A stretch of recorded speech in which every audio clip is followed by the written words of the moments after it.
Үйде актерлықты қалай шыңдаймыз? Кеттік.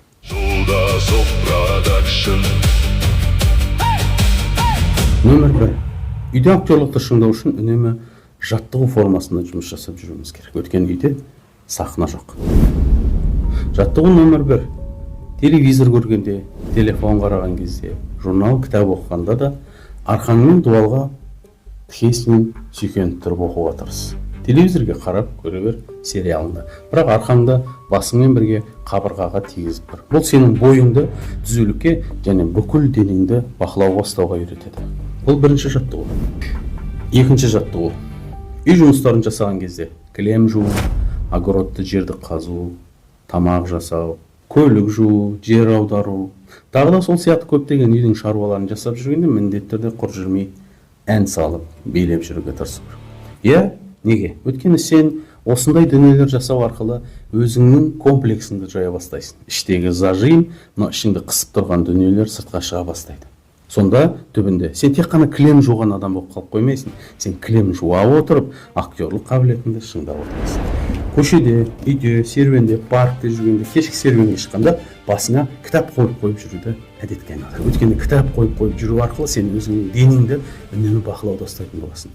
Ал денені бақылауда ұстау бұл актер үшін өте маңызды дүние. Бұл жаттығуды өзінің діттеген деңгейіне жеткен кезде сен басында кітаптың барын тіпті сезбей де қаласың.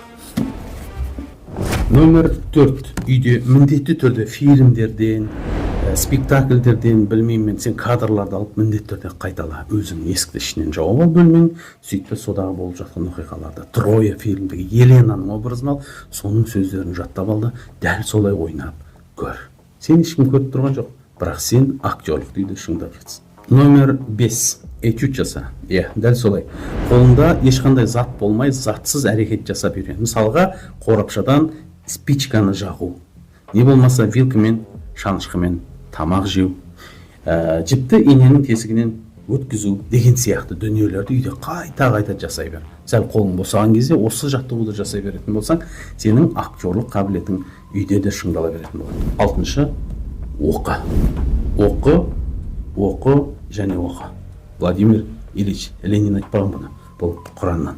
Яғни біз айтатын болсақ, сен үйде кітаптарды ал, оны дауыстап оқы, дауыссыз оқы, әйтеуір оқы, білім ал. Кітаптағы жазылған әріптерді, сөйлемдерді аузыңмен, миыңмен байланыстырып оқу арқылы үйде де актерлік шеберліктің қабілеттерін шыңдағаның болып саналады. Сәттілік. Сендермен бірге болған режиссер, актер Еркебұлан Жолдасов. Үйде де актерлік өнерді шыңдап жүріңдер.